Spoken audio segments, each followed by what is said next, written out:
Bonjour à tous, je suis ravie de vous retrouver aujourd'hui dans une nouvelle vidéo de Thérapie consacrée au stress chez l'enfant. Non, le stress n'est pas une affaire d'adultes uniquement, il touche également les enfants et nous allons voir de quelle manière ils en sont les victimes aujourd'hui.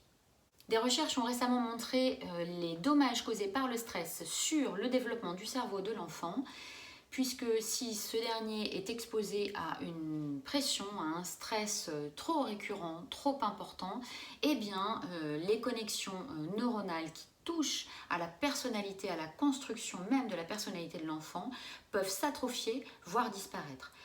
Ces connexions, ce peut être l'empathie, ce peut être également le contrôle des émotions ou bien encore les capacités relationnelles de l'enfant. Alors comment est-ce que l'enfant peut être soumis à un tel stress? Bien déjà, il faut savoir que l'enfant, pendant toute la journée de vie en collectivité, il va avoir des moments bien précis, bien différents.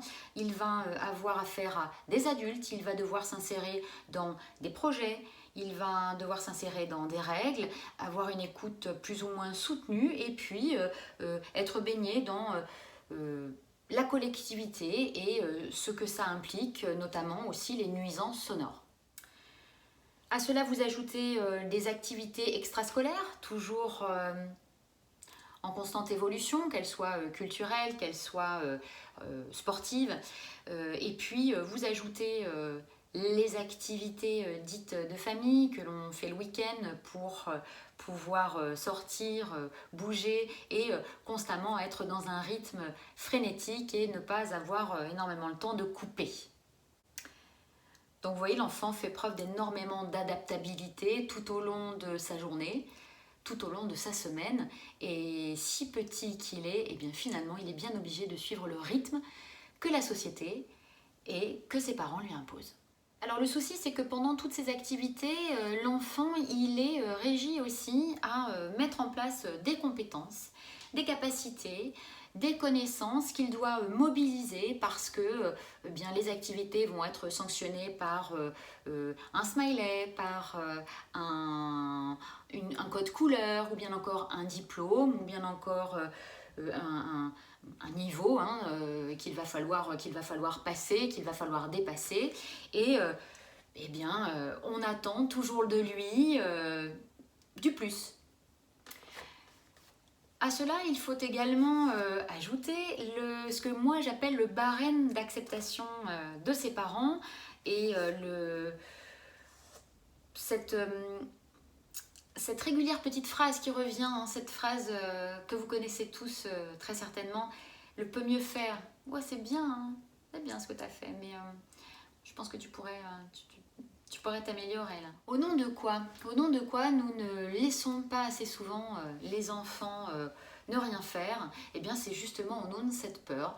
Nous sommes aujourd'hui dans une société tout le temps en activité, même en trop plein d'activités, en suractivité, avec des emplois du temps très chargés et puis de rares moments où finalement on peut laisser cette pression retomber et se lâcher prise, pouvoir opérer en toute bienveillance et en toute facilité.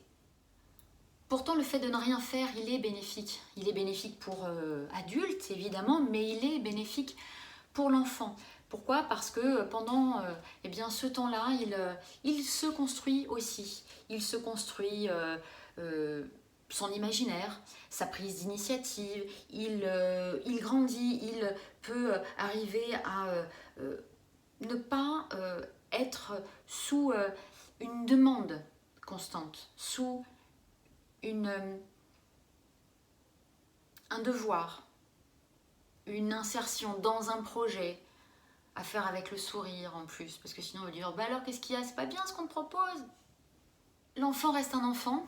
À ce titre, j'aimerais vous rappeler que non, ça n'est pas le reflet de l'adulte, ça n'est pas la priorité, la propriété, la propriété de l'adulte, et que à ce titre-là, il faut laisser l'enfant prendre son temps pour grandir et il sera bien assez vite baigné dans le monde d'adulte qui l'attend de toute façon. Alors mon conseil aujourd'hui, c'est laisser les enfants déconnecter, laisser les enfants souffler, laisser les enfants se reposer, laissez-les ne rien faire, laissez-les s'ennuyer, même s'ils vous le disent, même si ils vous interpellent sur le fait « Ah ben j'ai rien à faire, je m'ennuie ». Laissez-le, laissez-le, il va trouver de quoi s'occuper. Attention, je ne parle pas d'une occupation devant des consoles, devant des écrans, que ce soit des téléphones portables ou des télés. Non, je parle de laisser l'enfant vraiment à un moment où il peut se poser, il peut même voilà, se reposer et pourquoi pas méditer, comme je le disais dans une vidéo précédente. Hein. On a vu, c'est très simple. L'enfant aussi, bien évidemment, peut méditer, ça lui fait énormément de bien. Voilà, j'espère que cette vidéo sur le stress de l'enfant vous aura permis d'y voir un petit peu plus clair à ce niveau-là et peut-être de prendre un petit peu de recul par rapport à ça et de permettre à l'enfant de ne pas constamment être sous la pression de la performance, de la compétition, du peut mieux faire, de la notation et de le laisser un petit peu voilà, se retrouver davantage avec lui-même. Je vous dis à très vite. Souriez, likez, partagez, vivez pleinement, sereinement votre vie et je vous souhaite de très bons moments en famille, avec vos enfants, des moments peut-être de méditation où vous allez pouvoir tous ensemble lâcher prise. À très vite!